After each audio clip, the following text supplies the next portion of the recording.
We have a major news update, and this has to do with the Binance Smart Chain.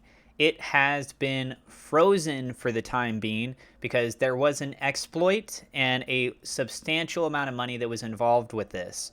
As it is right now, it sounds like the Binance team is handling things quite well. We have some update information on what they've said and what appears to have gone down. I just want to go ahead and preface this by saying that I am not a financial advisor. This is not financial advice. Everything I'm sharing is my own opinion. It's my own research. I highly encourage you to go do your own research. And with that being said, let's go ahead and dive on into the news. First up here is coming from CZ Binance, who's the CEO of Binance, over on Twitter. He said, an exploit on a cross-chain bridge, BSC token hub, resulted in extra BNB. We have asked all validators to temporarily suspend BSC. The issue is contained now. Your funds are safe. We apologize for the inconvenience and will provide further updates accordingly. And then they reference here a Reddit post, which we'll get to in just a moment. He goes on to say BSC Token Hub is the bridge between BNB Beacon Chain BEP2 and BNB Chain BEP20 or BSC. The current impact estimated is around 100 million USDs, equivalent about a quarter of the last BNB burn. So from CZ himself, he is saying that the estimate is about $100 million. We're going to see a different number referenced in just a little bit here. We also have some newer updates on this. CZ also said, full transparency, I was asleep. Yes, I sleep. By the time I was woken up at 3 a.m., the community of validators had already paused. I just did the tweeting. The community and the team did all the work. He goes on to say, no ETA yet. Let's give the devs time to fully understand the root cause, implement the fixes, test them thoroughly, and then resume. Let's not rush it now. Thank you for your understanding, patience, and support. All right, so again, no ETA as of the time of me recording this video. This was just 6 minutes ago, and I'm trying to get this video up as quickly as I can for you guys. We have Watcher Guru, who also says, update BNB chain. Team confirms 100 million plus stolen as a result of an on-chain hack, 7 million of which was frozen, and then reference the Reddit article. So this says here, we want to confirm that we coordinated with validators to temporarily suspend BSC after having determined an exploit on a cross-chain bridge, BSC token hub, which resulted in extra BNB. We have asked all validators to temporarily suspend BSC. The issue is contained now. Your funds are safe. We apologize for the inconvenience and will provide further updates accordingly. The community has already played a pivotal role in assisting and helping freeze any transfers. All funds are safe. We want to thank the node service providers for their quick and attentive response. A huge thank you to the following: Hash, Neptune, TW Staking, BSC Scan, Legend, Certic, Figment, NodeReal, Namelix, Defibit, Fuji, Infstones, Math Wallet, Pexmons, Anchor, BNB48 Club, Avengers, Tranchis, Coinbase Cloud. For their quick and decisive actions, a true community. Initial estimates for funds taken off BSC are between $100 million to $110 million. However, thanks to the community and our internal and external security partners, an estimated $7 million has already been frozen. We are humbled by the speed and collaboration from the community to freeze funds. Thank you to everyone who helped and gave their support. Then we have Fubar over on Twitter, who says, somebody on BNB just got hacked for 2 million BNB, 600 million USD. The attacker is spewing funds across liquidity pools and utilizing every bridge they can to get to safer chains. Complete chaos on the chain. So again, I mentioned earlier, there was a different number that was tossed out there. This is saying supposedly $600 million compared to the 100 million we just talked about a little bit ago.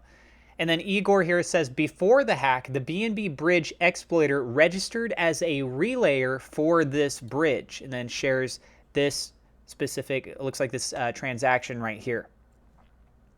And then moving on, we have Sam, who says, 5 hours ago, an attacker stole 2 million BNB, 566 million US dollars from the Binance bridge. During that time, I've been working closely with multiple parties to triage and resolve this issue. Here's how it all went down. It all started when Zach sent me the attacker's address out of the blue. When I clicked into it, I saw an account worth hundreds of millions of dollars. Either someone had pulled off a huge rug or there was a massive hack underway. At first, I thought the Venus protocol had been hacked yet again. However, it only took a couple seconds to determine that the attacker really did deposit over $200 million into Venus. Instead, I needed to figure out where those funds came from. The answer was that the attacker had somehow convinced the Binance bridge to simply send them 1 million BNB twice. Either Binance was finally running the biggest giveaway that Web3 had ever seen, or the attacker had found a critical bug. I started by comparing the attacker's transactions with legitimate withdrawals. The first thing I noticed was that the height used by the attacker was always the same. 110217401. The heights used by legitimate withdrawals were much bigger, such as 270822321. So here's one example. There you go. I also noticed that the attacker's proof was significantly shorter than the legitimate withdrawal's proof. These two facts led me to believe that the attacker had found a way to forge a proof for that specific block. Now I had to figure out how these proofs worked. On Binance, there's a special pre-compile contract used to verify IAVL trees. If you don't know anything about IAVL trees, don't worry. I still don't understand about 95% of it. Fortunately, all you and I need to reproduce the hack is the remaining 5%. Okay, so basically, when you verify an IAVL tree, you specify a list of operations. The Binance bridge typically expects 2 of them, an IAVL:(V) operation and a multi-store operation. Here are their implementations, which they go ahead and share right here. In order to forge a proof, we need both operations to succeed, and we need to last operation, the multi-store, to return a fixed value, the hash of the specified block, 110217401. Looking at the implementation, we can convince ourselves with some effort that it's impossible, or at least very difficult, to manipulate the root hash. Or you can just take my word on it. This means that we need our input value to be equal to one of the commit IDs. The input value of the multi-store operation is the output value of the IAVL:(V) operation. This means that we want to somehow control the root variable here while still passing the value verification. So obviously this is very detailed information, guys. So how is the root hash computed? It goes on.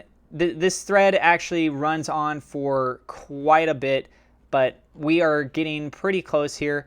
I'm actually, just for time's sake, I'm going to go ahead and reserve the rest of this. I'll post a link to the original thread that this person has, so you can read through their other responses, or I guess you could simply just pause the video here if you wanted to be able to take a look at that. But long story short, guys, substantial amount of money. Some of it's been frozen so far. A lot of people are trying to keep an eye on this. They are trying to get things back up and running. If you are trying to do things on the Binance Smart Chain right now, do not be surprised if you run into some issues trying to do those transactions. However, things are being looked at. The team is aware of it. How long this will take, honestly, I don't know, but we will have to see. I just want to get you guys this update. This is insane. The timing with everything else. When it rains, it pours, right? That's what I got for you guys in this video. Thank you so much to my Patreon supporters. Double shout out thank you to WeLoveSafeMoon.com, Murat Shaker, Victor Vegas, SafeMoon Oz for being higher level patrons. Thank you to my YouTube members for your support as well. Again, I am not a financial advisor. This is not financial advice. Please go do your own research. If you're new to the channel, don't forget to hit subscribe, hit the thumbs up like button. God bless, and we will see you in the next episode.